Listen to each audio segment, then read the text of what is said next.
Bienvenue à la causerie de ce mardi 3 septembre de l'année 2019. Qu'est-ce qu'il en est exactement de l'orientation de nos nouveaux diplômés puisque l'année académique et l'année scolaire approchent à grands pas? Voilà la grande préoccupation au cœur de la causerie de ce matin et justement pour la décortiquer, Eloge Garaho que vous connaissez, directeur général du quotidien Le Grand Matin, est avec nous. Bonjour. Bonjour Gilles Christ. Bonjour. Bonjour Lali. Voilà. Et bonjour à tous les amis et téléspectateurs qui nous suivent actuellement. Voilà. Merci d'être là. Constant Yaoudéou, directeur de Radio Planète. Bonjour. Bonjour. Bonjour, chers téléspectateurs. Merci aussi de répondre présent à notre appel. Et puis, Mehdi Sageunko, journaliste spécialiste des questions de l'éducation. Bonjour. Bonjour chers confrères, bonjour chers consoeurs. Voilà. Et bonjour téléspectateurs. Merci à tous d'avoir répondu présent à notre appel comme d'habitude. Mehdi Sageunko, vous avez fait quelle série au second cycle après votre BPC? Merci bien chers confrères. Je dois d'abord commencer par répondre en disant que j'ai obtenu un BPC de moderne long. D'accord. Donc autrement dit, j'avais l'espagnol comme première langue, et ce qui faisait coefficient 3 et l'anglais comme deuxième langue. Ce qui m'a conduit tout directement vers la série A. Donc j'ai fait une seconde A et obtenu au bout du rouleau un baccalauréat de la série A1. Autrement dit, bac de la catégorie lettres et philosophie. Très bien. Voilà. Et arrivé à l'université, vous avez choisi quelle filière là-bas? Arrivé à l'université, la première étude que j'ai faite, c'est d'abord les lettres modernes. Très bien. Et au niveau de laquelle j'ai obtenu une maîtrise dans la spécialité grammaire française avant d'aller faire des études de journalisme par la suite et l'ENAM et d'autres études. Voilà. Très bien. On va faire le même exercice au niveau de tous nos invités. D'abord, avant de revenir, entrer de plein pied dans cette causerie. Constant Yaoudéou, même exercice, après BPC et après bac. J'ai fait la série C. Waouh. Donc, j'ai fait un bac scientifique. Oui. Et après, j'ai fait par la suite un diplôme de technicien en électronique industrielle. Je suis technicien en électronique. Et après, je suis rentré dans le journalisme et j'ai fait l'ENAM pour faire le journalisme, la licence en journalisme, la licence professionnelle en journalisme. Tout en précisant qu'on était voisins de table. Ah bon? Voilà, on est assis sur la même table. Oui, à l'ENAM. Et le Jagan là-haut, même exercice? Oui, même exercice après mon BPC. J'ai fait à l'époque la série BG. C'était dans les années 80. Au CG Saint-Rita. Ce qu'on appelait communément la série D. D'accord. Voilà. BG. BG à l'époque. C'est ça. Chez moi, c'était ST. Voilà. ST. Oui, sciences et techniques. Sciences et techniques. Pendant la période révolutionnaire. Biologie, géologie. Voilà. Pendant les années 80, j'ai eu mon bac. Le bac spécial de 6 mois, vous savez, en 1982.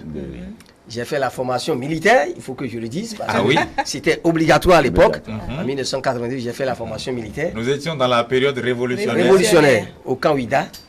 Et puis, après ça, la mission d'enseignement. C'était en vogue. À l'époque, on a commencé d'abord par les étudiants de 3e année qui venaient en mission d'enseignement. Et puis ensuite, les bacheliers. Les JPR. Voilà. Et les JBR. Et les JBR, voilà. Donc, après la formation militaire, j'ai fait 1 an de mission d'enseignement au CG Togo, dans le Mono. Et ensuite, l'université. J'ai fait la faculté des lettres et sciences humaines. Très bien. Notamment la géographie. Très bien. Bon, après ça, avec mes ambitions, j'ai fait d'autres études en droit. Bien sûr. À l'Institut des droits de l'homme et de la démocratie, à l'époque de professeur Hans Oglelet. Et ensuite, un master en management des élections. C'était avec beaucoup d'amis journalistes. Vous savez très bien l'ancien conseiller Agapi Napoléon, François Oudot et bien d'autres journalistes. Nous avons fait ça à l'université, à la chaire UNESCO des droits de l'homme et de la personne humaine. Un master en management des élections. Très bien. Voilà. Ça nous permet un peu de voir un peu quel a été le parcours de chacun d'entre nous.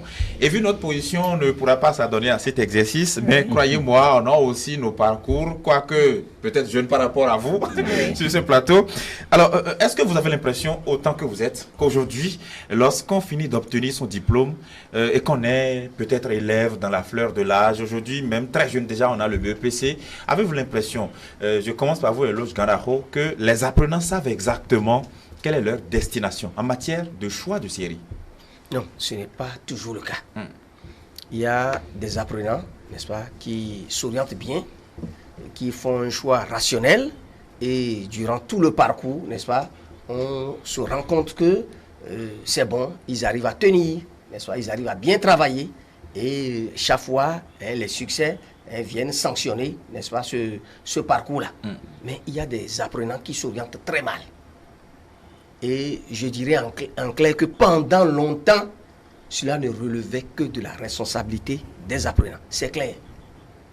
Nous, comme je vous l'ai dit tout à l'heure, pendant les années 70, 70 où moi j'ai fait le primaire, et dans les années 80 où j'ai fait le secondaire, n'est-ce pas, l'État ne s'impliquait pas du tout dans le choix. Le choix, c'est l'orientation dont vous venez de parler là. Oui. Ça relevait uniquement de la responsabilité de l'élève et de l'étudiant, qui était libre de choisir ce qu'il veut, la filière qu'il veut, n'est-ce pas? Ce qui fait que à l'université, on a comme l'impression pour certains apprenants, c'est comme une curiosité. On y va par curiosité dans certaines facultés ou dans certaines écoles. On y va par ambition. Je veux devenir médecin, c'est pas mauvais. On doit être ambitieux pour réussir, je suis d'accord. On y va par vocation, je suis d'accord. Mais également, il faut tenir compte de ses attitudes, de sa capacité à pouvoir, n'est-ce pas, évoluer dans telle filière et pouvoir bien travailler. Il faut tenir compte aussi des moyens qu'on a. Parce que selon le choix de la filière, de la faculté, de l'école que vous avez choisi, il peut y avoir beaucoup d'ouvrages, des ouvrages chers, des documents qui nécessitent beaucoup de moyens. N'est-ce pas? Mais il faut également être bien conseillé, être bien renseigné. Tout cela est important. Et je n'ai pas comme l'impression que tout cela, toutes ces conditions sont souvent remplies avant que les apprenants n'aillent faire leurs essais ou parfois leur tourisme dans telle faculté, dans telle école ou telle autre. Je nuance qu'il y a certains élèves, certains étudiants qui s'orientent très bien, qui font de très bons choix et qui n'ont pas de difficultés durant toutes leurs études, mais il y en a également qui ont d'énormes difficultés et les succès, les insuccès vraiment sont déplorables. Beaucoup d'échecs que nous déplorons du fait qu'ils se sont mal orientés, ils ont mal fait le choix des filières, là où ils devraient rester mieux étudier et avec leurs attitudes évoluer et réussir. Cela relève également de la responsabilité des parents, des enseignants. Donc je veux dire que cela n'incombe pas uniquement aux apprenants. Si l'apprenant, parce que, bon, parfois sur la base des résultats obtenus aux examens, sur la base de ses moyennes en classe, sur la base de son niveau, pense que en allant dans telle école, en allant dans telle faculté, je dois réussir, mais c'est aussi bien qu'il discute avec ses parents. Ce qui est mauvais est que les parents ne doivent pas s'imposer. Ils doivent échanger avec les élèves, les étudiants, avec les enfants à la maison, pour voir, mais si tu faisais ceci, si tu faisais telle filière, et si tu allais étudier dans telle filière. Il faut tenir compte aussi, n'est-ce pas, de la volonté, de l'ambition, de l'enfant, du choix de l'enfant. Il faut tenir compte de tout ça. Mais c'est aussi bien également de consulter les enseignants, ceux-là qui ont travaillé avec les élèves, les étudiants pendant l'année, et qui ont aussi leur mot à dire. Et aujourd'hui, j'insiste aussi sur la responsabilité de l'État, des autorités. On le voit aujourd'hui mieux que par le passé. D'accord? Vous avez besoin de revenir là-dessus. Qui, déjà, les différents ministres de l'enseignement dans le secteur de l'éducation, on les voit, les autorités au niveau du secteur de l'éducation, qui de plus en plus font des sorties avant la rentrée des classes, n'est-ce pas, pour renseigner, éclairer les élèves, les étudiants, n'est-ce pas, sur les différentes filières, les différents enseignements et à quoi ça doit aboutir, n'est-ce pas, pour leur faciliter ce choix-là. Justement, Constant Yaouédéou, même question. Aujourd'hui, pensez-vous que ces apprenants arrivent à s'orienter? Les apprenants arrivent à s'orienter. On ne peut pas le dire directement parce qu'il y a plusieurs facteurs qui entrent en jeu. Vous voyez, il faut d'abord voir le passé, voir pourquoi nous en sommes arrivés là et qu'aujourd'hui nous sommes obligés, parents, encadreurs, État et tout le monde commence par s'impliquer dans l'orientation. Il faut constater qu'avant, il n'y avait pas autant d'étudiants.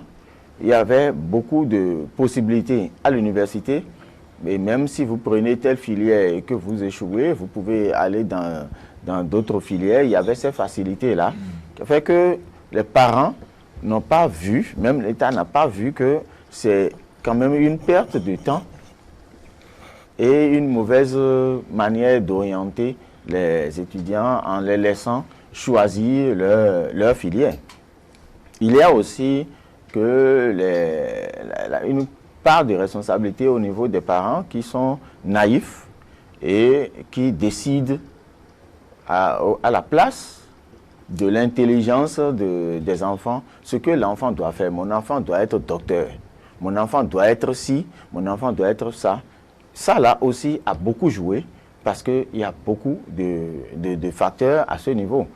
Et il ne faut pas oublier que la plupart des parents sont analphabètes et ça a beaucoup joué. Malgré ça, il y a des intellectuels qui ont quand même mal orienté leur enfant aussi, parce qu'ils tiennent à ce que l'enfant soit ci, et parce qu'on a les moyens, on se dit, si je peux payer l'école, l'enfant va faire l'effort de n'importe comment, mon enfant va réussir. Donc, on impose à l'enfant sans tenir compte des éléments de base. Vous voyez, sans tenir compte des éléments de base. Moi, je sais comment j'ai repris la 4e. Avec 11 de moyenne, mon père, qui était le directeur du CEG, quand il a pris le bulletin, il a enlevé la note de conduite, la note d'AC, d'activité coopérative. Oui.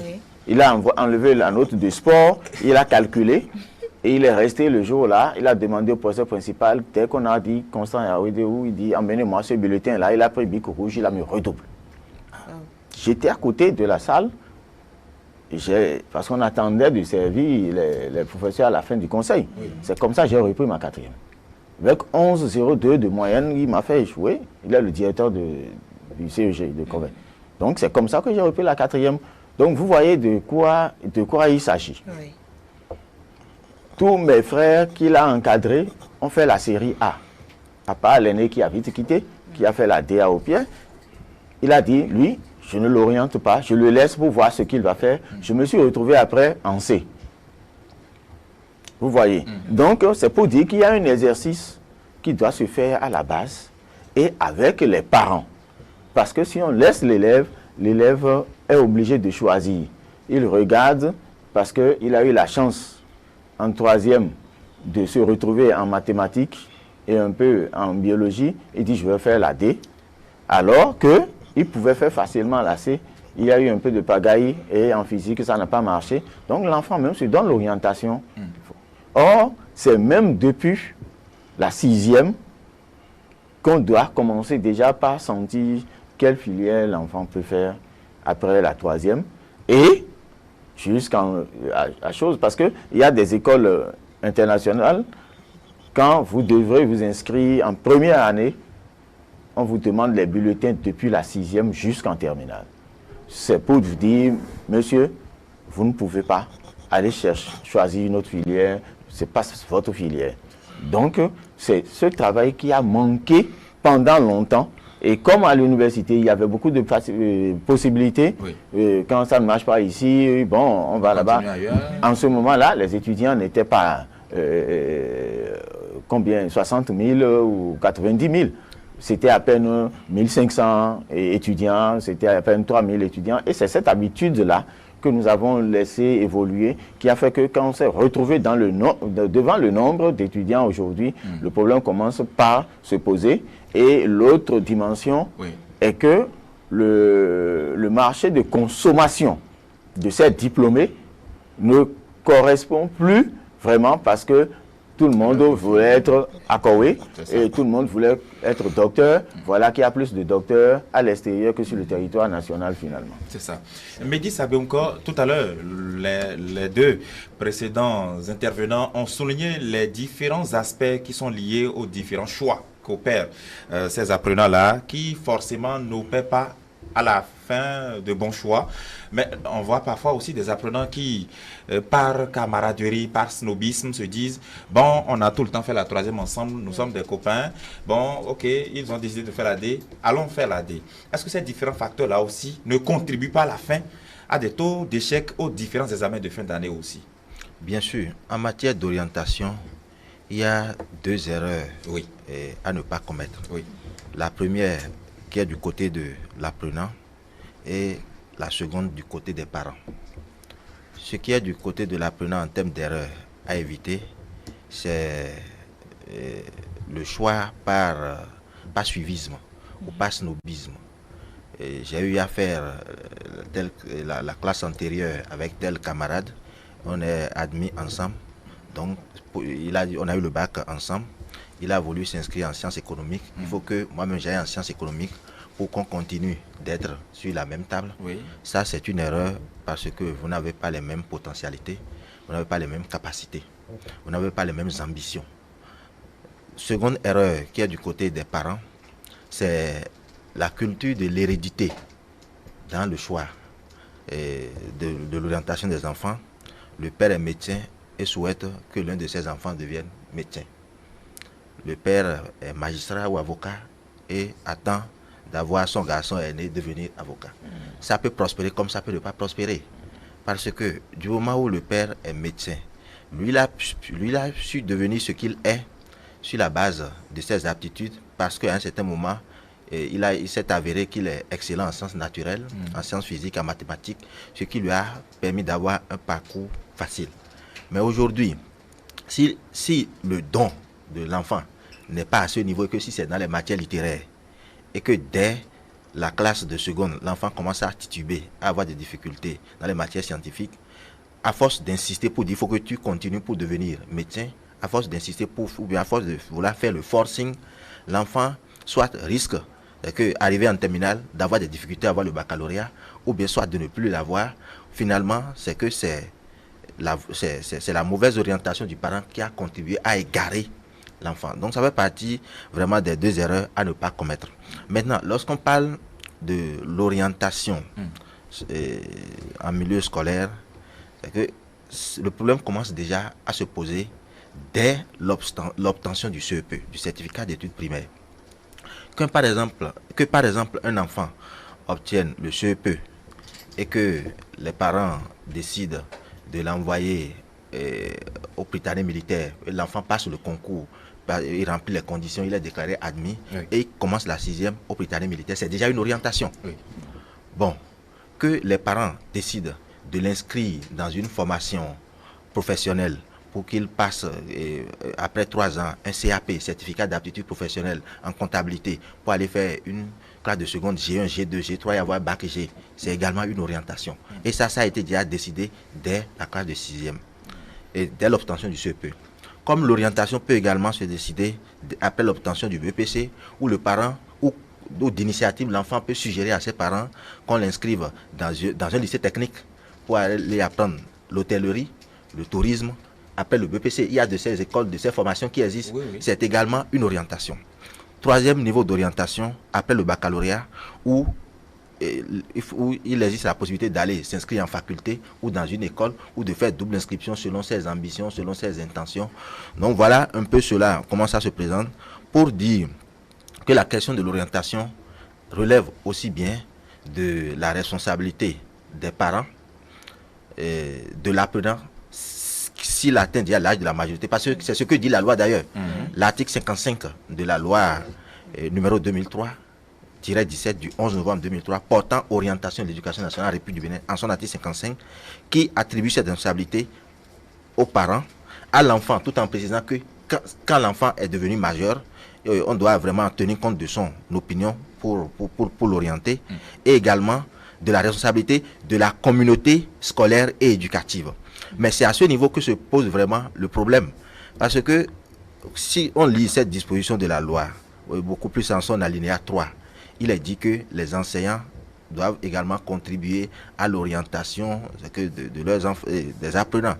Mais est-ce que cela se fait convenablement?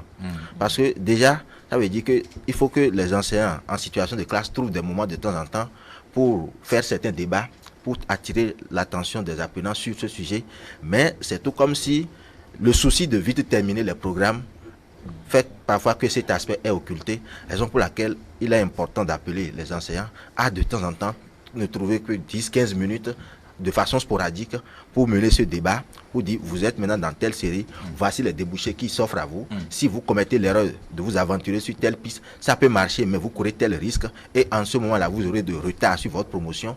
Donc ça, c'est des débats qu'il faut commencer vraiment à mener, avec les apprenants. Surtout que l'alinéa premier de l'article 55 que je suis en train d'évoquer dit clairement que le droit à l'orientation et à l'information sur les professions et les enseignements fait partie intégrante du droit à l'éducation. Ce qui veut dire que l'élève ou l'apprenant a besoin d'être informé, d'être éclairé sur les possibilités qui s'offrent à lui lors de son parcours, ou bien d'être vraiment suffisamment édifié sur les éventualités qu'ils peuvent rencontrer sur le chemin de l'éducation. Voilà. Eloge Gandao, comment expliquer le relâchement des parents ces dernières années? Est-ce les pressions quotidiennes par rapport au fait à l'éducation des enfants? Non, il y a longtemps que l'on déplore ce relâchement-là. Ça ne date pas d'aujourd'hui.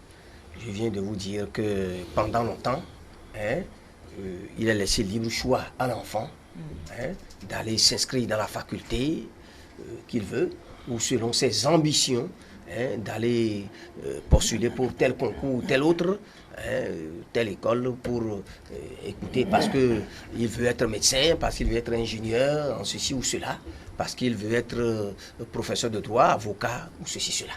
Or, cela ne devrait pas relever seulement de la responsabilité de l'enfant.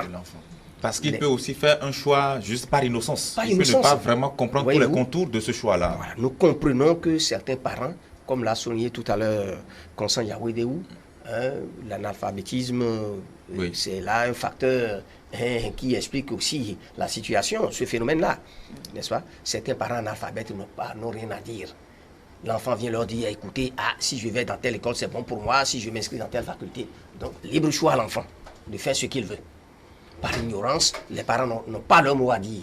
Parfois, ce n'est pas manque de moyens, n'est-ce pas?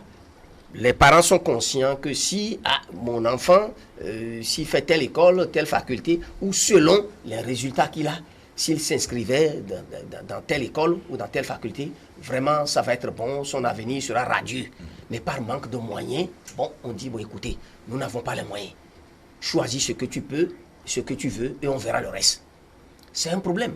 Je voudrais aussi revenir sur un aspect souligné tout à l'heure par Médis, qui disait que les parents ne devraient pas imposer, n'est-ce pas, ce choix-là, cette orientation-là à l'enfant. Parce que lui, il est médecin, parce qu'il est avocat, parce qu'il est magistrat, il tient à tout prix que son enfant ou l'un de ses enfants devienne avocat ou magistrat. Ça ne devrait pas être le cas. Peut-être même qu'il ne l'est pas, mais qu'il aime les avocats ou les magistrats. Mon enfant aussi doit l'être. Voilà. Mais comme Médis l'a également souligné, ça peut aussi prospérer. Ça peut ne pas prospérer, mais ça peut prospérer. Imaginez qu'un parent qui est un exploitant agricole, qui a beaucoup de fermes, n'est-ce pas, beaucoup de ressources à ce niveau-là, et qui souhaite, n'est-ce pas, que ses enfants héritent de ça. Il dit, écoute, si mes enfants pouvaient avoir cette ambition-là, et si je pouvais les soutenir, les appuyer dans les études, pour qu'ils deviennent agronomes, quand je ne serai plus là, ils vont gérer à bien tout ce que j'ai laissé comme héritage. Donc ce n'est pas aussi mauvais que les parents aient parfois, n'est-ce pas, cette ambition-là, cette intention-là d'orienter les enfants juste pour pouvoir mieux gérer tout ce qu'ils vont laisser comme bien, comme, je ne sais pas, comme héritage, c'est aussi bien. Mais il faudrait, comme Médis l'a dit, il ne faudrait pas l'imposer. Parce que c'est très important, l'enfant dont vous suivez le parcours, qui a étudié et qui a une ambition, il faut en tenir compte. C'est pourquoi tout à l'heure j'insistais sur les échanges des parents avec les enfants. Les parents doivent discuter avec les enfants, n'est-ce pas? Non pas pour imposer, mais essayer de les aider dans ce sens-là, si c'est possible. Mais aujourd'hui, Lodj Gandao, les parents, au-delà même de ceux qui sont analphabètes, qui n'y comprennent peut-être pas grand-chose, il y a même des parents intellectuels qui n'ont vraiment pas du temps pour leurs enfants, qui n'ont vraiment pas un temps pour s'asseoir et discuter avec lui. Des gens voient leurs enfants peut-être une fois par mois. Est-ce que dans ces conditions-là, où la mondialisation, les pressions quotidiennes, ainsi de suite, il faut gagner sa vie, c'est toujours aussi pour les enfants qu'on travaille, ainsi de suite, dit-on, est-ce que tout ça là aussi ne contribue pas à tout ce que nous disons? Tout à fait, vous avez déjà la réponse à votre question. Un parent qui n'a pas le temps, les parents qui n'ont pas le temps pour les enfants, parce qu'ils ont simplement peut-être les moyens, on met les moyens, même si c'est 1 million, 2 millions, plusieurs millions, je suis prêt à investir, mais je ne suis rien. Non, c'est un devoir pour les parents. Dès que vous faites ces investissements-là, vous avez les moyens, vous devrez suivre les enfants. Nous le disons souvent, parce qu'on a encore l'impression que certains attribuent seulement les échecs ou les succès à la responsabilité des enseignants ou aux apprenants eux-mêmes. Non, les parents aussi ont leur devoir. Ils doivent suivre les enfants, n'est-ce pas? Même s'ils ne sont pas intellectuels, s'ils ne sont pas instruits, le parent qui investit pour l'étude de ses enfants devrait quand même suivre ces enfants-là. L'enfant qui est laissé à lui-même et qui sort comme il veut et qui n'en a pas le temps d'étudier à la maison, qui se balade, qui revient tard dans la nuit, il est de la responsabilité des parents, même s'il n'est pas instruit, n'est-ce pas, de rappeler ses enfants à l'ordre et de lui dire, écoute mon enfant, mais regarde, tu ne peux pas revenir à la maison à cette heure-ci. C'est pas possible, mais tu dois avoir un temps, mais tu n'étudies pas. Mais à l'école, écoute, mais on ne vous donne pas des exercices à l'école, je ne te vois jamais prendre ton cahier, je ne te vois jamais prendre tes livres et de travailler à la maison. Même si on n'est pas intellectuel, on peut le faire, n'est-ce pas? Donc moi, je pense que pendant longtemps, on a laissé les enfants à leur propre compte faire ce qu'ils veulent, mais aujourd'hui, de plus en plus, il faut attirer l'attention des parents là-dessus pour qu'ils se disent que ce n'est pas une question... Si on est intellectuel, non, c'est un atout, c'est bien. D'accord, on peut aider les enfants à la maison. On a vu des parents eux-mêmes, d'accord, travailler avec les enfants à la maison. Des parents enseignants, des parents qui ne le sont pas, mais qui... compte tenu de leur niveau d'études, de leur expérience, aident les enfants à étudier à la maison. Donc, il faut le faire. Ensuite, j'ai parlé tout à l'heure de l'État.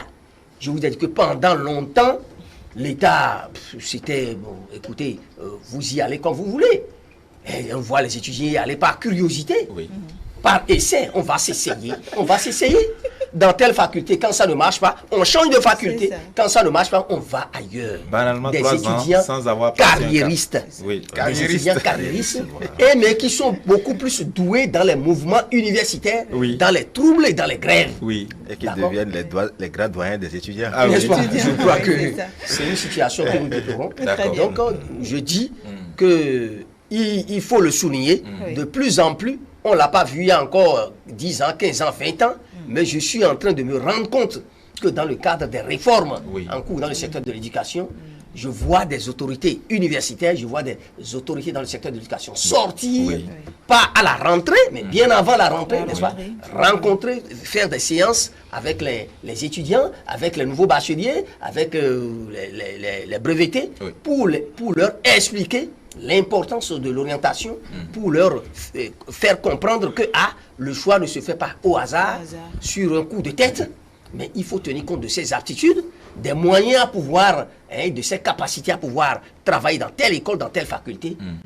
J'ai dit, il faut tenir compte aussi de l'ambition, parce qu'il faut avoir de l'ambition pour réussir dans la vie. Justement. La vocation. Je me rappelle qu'en 6e, on nous demandait en 6e, 5e, écoutez, prenez des bouts de papier. L'enseignant arrive et dit, mais écoutez, tu vas devenir quoi? Carrière envisagée. Carrière envisagée. C'est ça. Et vous mettez ce que vous voulez, ce que vous envisagez devenir, votre ambition. Donc l'ambition, ce n'est pas une mauvaise chose. Mais l'ambition... Beaucoup mettaient député. Président de la République. Mais l'ambition démesurée aussi, ce n'est pas une bonne chose. C'est vrai aussi. Il faut avoir de l'ambition, mais tenir compte également de ses aptitudes, de ses moyens.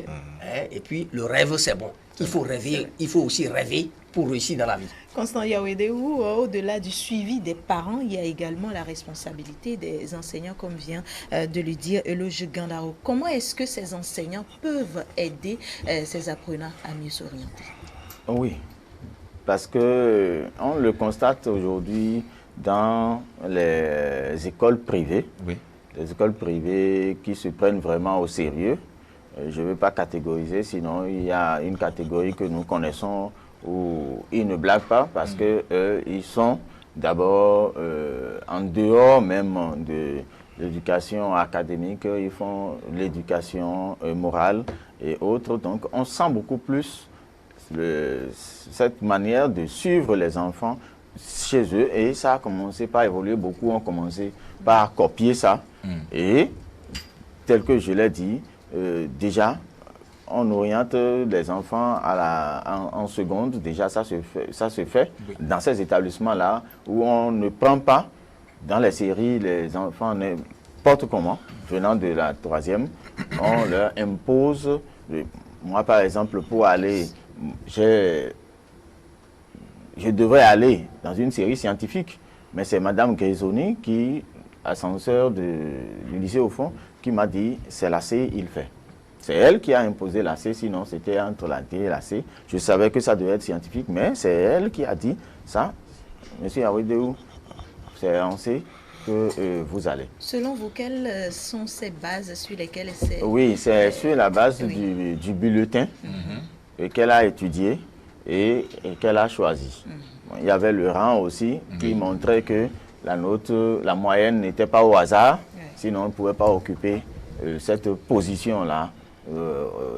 Sur les 81 élèves qu'on était dans le temps, si je suis à ce niveau-là, ça veut dire que ce n'est pas au hasard, donc les nôtres parlent un peu d'elles-mêmes. Donc elle n'a pas hésité à m'imposer. Donc vous voyez, donc, ça, on sent ça de plus en plus aujourd'hui, ça s'étend et tous les établissements ont commencé quand même par aller un peu dans ce sens-là. Vous voyez, donc, je crois que le problème est en train d'être réglé et tel que l'État même a commencé par prendre ses responsabilités.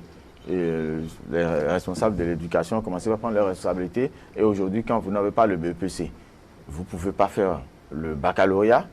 Et tout ça, là, commence déjà par montrer que même pour faire le second cycle aujourd'hui, on est obligé de tenir compte du premier cycle, forcément, pour que l'enfant, qu'on soit sûr que l'enfant s'oriente déjà dès le premier cycle pour que ce soit plus facile. Parce que si l'enfant choisit bien, à partir de ses aptitudes, ce qu'il doit faire, on sent que déjà en troisième, l'enfant se positionne déjà et le choix, c'est plus facile après. Donc je crois que tout est en train de concourir à ça. Maintenant, je voulais revenir rapidement sur la responsabilité des parents pour raconter. Un professeur d'université a raconté qu'il est resté avec sa grand-mère, mais c'est à cause de sa grand-mère que lui, il est devenu ce qu'il est aujourd'hui, parce que la grand-mère analphabète, dès qu'elle dit, elle ne connaît rien à rien, elle dit, prends ton cahier, viens me réciter ta leçon. Dès que tu hésites sur le premier mot, elle commence par te frapper. Donc on ne récite pas les leçons à sa grand-mère avec hésitation. Et c'est bien après, en évoluant, il était déjà en cinquième quand il a compris que sa grand-mère ne comprenait rien d'eux. Donc même en alphabète, on peut avoir l'ambition pour son enfant ou son petit-fils et pour que ça évolue. Du côté des parents intellectuels, tout à l'heure, mais ce n'est pas parce que vous prenez un maître qui a les qualités et tout ça pour votre enfant que déjà c'est déjà bon. Il faut s'intéresser à ce qui se fait.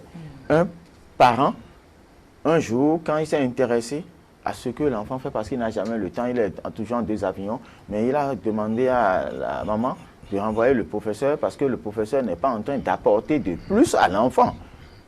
Au contraire, donc ça fait aussi partie de la responsabilité des parents de suivre, même si l'élève a du répétiteur dans chaque matière à la maison, il faut savoir est-ce que ce qui se fait, c'est de qualité. Pour revenir sur une dernière chose, l'orientation systématique de bas suivisme ou pas héréditaire, hérédité dont on a parlé, c'est un problème sociologique que nous avions. À part les enseignants, où il est enseignant, son enfant aussi doit devenir enseignant, vous allez constater que tous ceux qui ont fait le réseau, c'est-à-dire l'OCBN, l'OPT, l'ORTB, vous allez là-bas, il semble qu'il même il y avait un quota, on vous donne la facilité de placer un enfant dans la solitude. Donc c'est toujours comme ça. Il est resté au réseau, il n'a pas pu placer son enfant avant de partir, il est un mauvais papa. Aujourd'hui, les conventions collectives ont évolué aujourd'hui. Les conventions collectives ont évolué aujourd'hui. Donc il y avait ce phénomène-là qui était venu de loin, qui avait fait évoluer cette idée-là où, quand vous êtes dans un domaine, votre enfant, vous avez l'obligation de faire passer votre enfant par ce domaine-là, parce que c'est un don que le Dieu a donné à la famille par celui-là. Donc, vous voyez, il faut en profiter. Et même si l'enfant ne peut pas faire la médecine, on est obligé de le forcer pour qu'il aille en médecine. C'est pas comme aujourd'hui, on tamise ou on vous dit clairement, vous ne pouvez pas le faire et aller chercher ailleurs. Très bien. Mehdi Sagongo. Oui, permettez-moi de revenir sur la question du suivi pour réaffirmer que c'est hautement important. Parce que tout ne suffit pas lorsqu'on est parent de se battre pour déposer seulement les moyens sur la table pour disparaître. Parce que si vous vous comportez comme ça, vous serez tenu responsable de ce que deviendra votre enfant. Surtout, lorsque vous êtes un intellectuel, vous avez déjà l'atout pour quand même suivre un peu votre enfant, chercher à discuter avec lui et voir comment l'éclairer, tout en lui réservant sa parcelle de pouvoir de décision, puisque après tout, c'est lui qui va étudier. Donc, en suivant l'enfant, au moins il se sent inquiété, il se sent dissuadé et se dit, bon, et s'impose une certaine autodiscipline pour se dire, les parents suivent, donc ça veut dire que si je fais mal, c'est que papa peut le savoir. Et le suivi aussi peut amener de temps en temps le parent à chercher à comprendre comment l'enfant se comporte en milieu scolaire, au niveau de la surveillance générale, comment est-ce que tel enfant se comporte. Tout ça concourt ou bien contribue à imposer à l'enfant une bonne ligne de conduite. Maintenant, lorsqu'on est analphabète, ce n'est pas une raison aussi pour ne pas suivre. Parce qu'il y a même des analphabètes qui arrivent à mieux suivre même que leurs enfants, plus que même des intellectuels. Comme vient de le dire le confrère Yahweh Déou. Je me rappelle, je donne carrément mon exemple. À un certain moment, j'avais été désigné pour rester un peu avec mon grand-père au village. Oui. Mais étant analphabète, la plupart des décisions concernant mon cursus se prenaient dans le salon du père de Constant Yahweh Déou, qui était directeur d'école à la retraite. Donc, Médis a dit telle chose, est-ce que c'est bon? Il a eu tel BPC, il dit, est-ce que c'est bon? Donc, tout ça a permis quand même de comprendre. C'est que, à mon niveau, de dire, bon, au moins, que le grand-père, donc ça veut dire que si je prends une mauvaise décision, celui qui va dénoncer est là. Donc, c'est vraiment important, cette manière de faire, que les parents aussi se doivent d'appliquer. Et aussi, de se dire que ce n'est pas toujours bien de chercher à imposer son point de vue à l'enfant en termes d'orientation. Parce que quand vous le faites, si ça ne marche pas, l'enfant vous tiendra responsable de son échec. C'est un peu comme le mariage forcé. Oui. Si ça marche, il n'y a pas de problème. Mais quand ça ne marche pas, celui qui a contribué à forcer est tenu responsable des conséquences qui en découleraient. Très bien. Voilà. Eleus Ganaho, vous avez tout à l'heure mis le doigt sur l'apport de l'État. Effectivement, l'État aujourd'hui, encore avec ce gouvernement-là, est de plus en plus préoccupé par cette question-là du débouché des apprenants. Tout ce que l'université forme, on sait que dans l'enseignement général, il y a des milliers de diplômés chaque année qui sortent de l'université. Et face à cela, l'État a décidé de commencer à créer des lycées techniques, par exemple, de permettre aussi à tous ceux qui sont diplômés de pouvoir se trouver d'autres chemins que forcément l'enseignement général. Est-ce que aussi, avec les séances de vulgarisation, de sensibilisation que l'on enregistre, notamment pendant les vacances, est-ce que tout ça là peut vraiment contribuer à redresser la pente en matière d'orientation et aussi en matière d'insertion professionnelle? Parce que c'est aussi là la fin de tout ce que nous disons, l'insertion professionnelle. C'est très important et je dis qu'il faut le saluer. Il faut le saluer. Comme un des confrères le disait ici la fois passée, à Vaudier, ou bien ça veut dire que même si c'est ton adversaire, ton ennemi, lorsque parfois sa démarche, ce qu'il pose comme action, c'est bien, il faut avoir l'honnêteté, il faut avoir le courage de bien l'apprécier, de le féliciter. N'est-ce pas? Ce qui est bien, n'est-ce pas, c'est ça que nous devons encourager, soutenir. Le mal, on devrait le combattre. Voyez-vous? Donc, ce que fait maintenant l'État, c'est bien. Et je dis, j'insiste là-dessus, à moins que d'autres apportent la preuve du contraire, que pendant longtemps, je crois que cette question d'orientation, de choix des filières, c'est laissé à la seule responsabilité des apprenants, de l'enfant. C'est une mauvaise chose. Ce qui fait que, je me rappelle même, certains ont le goût de la facilité. Vous savez très bien que la série C, là, beaucoup d'élèves fuyaient ça. Oui. La série C, on disait, ah, les mathématiques, la physique, ça, c'est... Carrément, la C, c'est la bête noire. On ne veut pas y aller. Beaucoup préfèrent aller s'agglutiner en série D ou ailleurs parce qu'on pense que là-bas, c'est plus facile. On dit que là-bas, écoutez, les résultats sont bons. Si tu y vas, tu vas mieux réussir. Mais la série, c'est, attention, c'est du caillou, c'est dur. Tu y vas, tu n'as pas la chance de réussir. Il faut les désillusionner et leur faire comprendre que non. Non, c'est-à-dire, toutes les filières sont bonnes. Il faut aller selon ses aptitudes, parce que tu as un parcours. Et je crois que de plus en plus, l'État est en train de clarifier la situation et comme vous l'avez dit maintenant, les sensibilisations et ces séances-là permettent à beaucoup d'élèves de comprendre qu'en fait, la série C, là, c'est pas la série noire, où il n'y a que des échecs.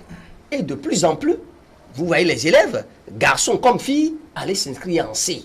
Et les résultats sont aussi bons. Voyez-vous? Donc il faut, c'est pas manque d'explication, pas ignorance, que parfois les élèves pensent que telle filière est plus difficile que telle autre. Donc il faut pouvoir le dire, expliquer ça aux enfants. Et ce rôle que l'État est en train de jouer actuellement, c'est une très bonne chose. Vous avez parlé de l'adaptation de la formation à l'emploi. Voyez-vous, pendant longtemps, on a formé des milliers de diplômés sans emploi, mais qui sont restés après sur le tas. S'ils sont là, ils n'ont pas de travail, ils ne peuvent rien faire. Mais il faut de plus en plus envisager. C'est pourquoi la carrière professionnelle technique, c'est une bonne chose. Et l'État qui est en train d'ouvrir maintenant la brèche, et à plusieurs niveaux, je crois que si les élèves, déjà même à partir du BPC, cette année, j'ai échangé avec beaucoup de parents qui ont dit, mais écoute, les études générales, mais il faut que l'enfant sache faire quelque chose. La pratique, c'est important. Étudier pour étudier, aller faire la seconde, avoir le bac D, le bac C, et ainsi de suite, et commencer l'université avec les mathématiques, la physique, simplement. Non. Il nous faut des enseignants, d'accord, mais c'est aussi important d'orienter les enfants dans ce sens-là, ce que fait l'État actuellement. Lorsque vous avez, parce que si l'État le fait, ce n'est pas seulement pour recruter demain des agents permanents de l'État. Uniquement des agents permanents de l'État. Justement, ceux qui ont fait... pour avoir des cadres qui soient aptes à même faire développer aussi le pays à travers le secteur privé, ainsi de suite. Lorsqu'il y aura des lycées, beaucoup de lycées qui sont installés, ceux qui ont fait la menuiserie, ceux qui ont fait la filière comme la maçonnerie, d'accord, génie civil, ceux qui ont fait l'électrotechnique, l'électricité, et qui ont fait d'autres filières telles que l'informatique et tout ça là. Dès qu'ils finissent, ils ont le diplôme. Déjà au lycée, avec la pratique, tout, ils sont mieux armés. Et là, ils peuvent eux-mêmes s'installer. C'est difficile pour eux de rester à la maison sans. Donc là, c'est une manière d'apporter aussi des ressources au secteur privé. Bien sûr. Bien sûr. Donc je crois que c'est bien cette réforme-là et l'effort que l'État, ce gouvernement fait dans ce sens-là. Il faut saluer ces efforts-là et demander au gouvernement de poursuivre dans ce sens-là pour essayer de diminuer un peu les difficultés aux étudiants, aux apprenants et aider aussi les parents. Les parents, justement. Constant Yaoudéou, votre regard sur cette démarche-là de l'État? Oui, c'est très responsable. Et si on peut mettre la rigueur qu'il faut pour y aller, aucune réforme n'est facile, mais il faut insister, il faut aller jusqu'au bout, parce que tout à l'heure j'ai parlé d'activités coopératives et tout ça. Donc, le gouvernement révolutionnaire avait déjà pris de telles initiatives, déjà à la base, et on faisait déjà les champs, les jardins, on faisait tout ce qu'on pouvait devenir, même si on avait des difficultés à poursuivre les études, on faisait ça, même déjà au cours primaire, on faisait ça. Mais ça a échoué à un moment donné. Donc si actuellement, on sent que ça nous a reculé et qu'il faut y revenir, il faut maintenant, dans le système de globalisation, de mondialisation aujourd'hui, si on ne veut vraiment pas rester en arrière et qu'on veut rattraper, je crois qu'il faut mieux qu'on mette du sérieux dedans et qu'on aille jusqu'au bout parce que c'est très important, c'est fini avec les diplômés cravatés. Justement, Mehdi Sabouka. Oui, c'est bon comme réforme puisque ça permet de régler le problème du choix à la volée des filières et de professionnaliser également les formations. Parce que c'est vraiment un problème qui se pose et c'est que cette réforme puisse vraiment être bien pilotée pour désormais mettre de l'ordre à ce niveau. Tout en rappelant que la question de l'orientation ne doit pas seulement être laissée à la décision de l'apprenant, mais également aussi bien des autres partenaires que sont l'école et les parents. C'est vraiment important de le rappeler. Et c'est de rappeler également à un certain moment que les orientations se faisaient sur la base des notes obtenues en classe par l'apprenant, des décisions qui sont prises par le censorat ou les directions des études. Et quand on observe tel que ça se passait dans le temps, c'est que ça marchait quand même. Parce que si c'est le censorat qui a décidé que tu fasses la seconde D, c'est que c'est sur la base de telle note et c'est très rare de voir ces gens d'élèves échouer. Mais il arrive que des parents s'en opposent pour dire je vais recruter de répétiteurs à mon enfant et malgré que cette option, c'est que ça ne prospère pas toujours. Donc il faut que les parents aussi soient flexibles et écouter, voilà, et écouter ce que décident les autorités académiques.